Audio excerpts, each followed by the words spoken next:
Hey guys, how's it going? So in this video, we're going to be talking about paysafe, merging with a company called BFT, Folio Transition Acquisition Corp. It's kind of strange for them to use the reverse merger route because they're like a really established company. Like usually an established company would just IPO the regular way, but this company is using a reverse merger or a shell company to go public. Why? Probably because the SPACs are really getting a lot of attention.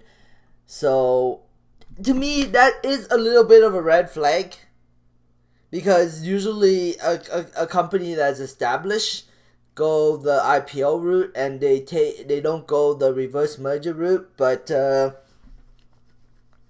no, just a little bit of a red flag. I mean, it is a safe company in my opinion, but I did come across a video that kind of concerns me, and I kind of agree with him a little bit. I think paysafe could be a $20 stock, maybe a $30 stock, but I don't think it's going to go too much higher than that. But hey, that's my opinion, and at the end of the day, retail investors have no say in where the stock price goes. It's big money, and big money will only pump the stock if they suddenly had the business model suddenly changed because they went public, and they are stealing market share from PayPal and Square. Then yeah, I think the stock could get pumped to the moon. But for now, I think it could be volatile between $10 and $20 in my opinion. I think this is more of a trade than anything than a long-term investment. If this thing goes back to $10, I think it's a strong buy. If it goes to $20, I think it's a strong sell. That's my opinion. But hey, everyone has an opinion. Just because my opinion doesn't match up with yours, you think that paysafe will go to the moon long term, then it could. I mean, you never know, right? Paysafe could come in and they could steal a lot of market share from PayPal and Square and a bunch of other companies. I do think Square is overvalued at its current price though. So let's play this video and then I'll talk more about it. So at least this part of the video, he talks about the red flag, and I think a lot of people watch this video, but not a lot of people watch 8 minutes into the video. So I'm going to play a little bit of the video and I'll talk more about it. So let's begin. Right now. And also I want to show you guys a red flag in their investor presentation. So you can see here in this slide that they're saying that their business is resilient, that even through this health crisis, they haven't lost revenue. They're still generating around 1.38, 1.39 revenue annually. And they lay this out on the right hand side, and you guys can look through that. But to me, this is actually a massive red flag. You see, yes, they managed to be resilient through this, but that's not looking at what their competitors have done. Their competitors have thrived through this health crisis. The fintech space hasn't been hard hit too badly from this at all. I'll show you guys that just in a second, but their competitors have managed to grow revenues a lot. So when I see paysafe can't grow revenue during this crisis, it actually means that they're weaker than their competitors. So keep that in mind. And also looking at this slide, you can see that their revenue growth is actually really slowing down over the past couple of years. So it says here that in the year 2017, they brought in $864 million, and they grew that to $1.4 billion by 2019. That's representing a 27% CAGR, which is great if that actually is what happened. And don't get me wrong, it is what happened, which is great, but that's not considering that they've really slowed down since that. From 2017 to 2018, they grew from 864 million to 1.2 billion. So that year they grew great. But then after 2018, that growth massively slowed down. From 2018 to 2019, they grew from 1.2 to 1.4 billion. So a lot less, guys. And then obviously 2019 to 2020, they haven't grown at all in revenue. And their 2021 estimates is expecting not to grow again. It's supposed to be around 1.5 billion. So hardly any growth here, guys. It's really slowing down, and they're really struggling through this pandemic. Meanwhile, all these other fintech companies are doing great. This is something you guys might want to pay attention to if you are invested into paysafe. So if we compare this to Square this year grew 312%, and next year is expecting to grow about 38%. And this is one of their main competitors. And you can look at almost every fintech company, it's pretty much the same thing. If we look at StoneCo, this is a company that I'm invested in, I've done very well with.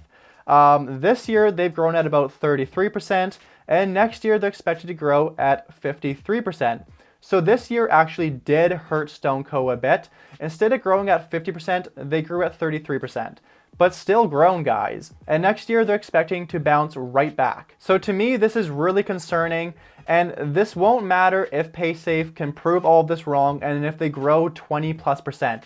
If they grow 20+%, then yeah, I think you're gonna get a lot of return on your investment in this stock.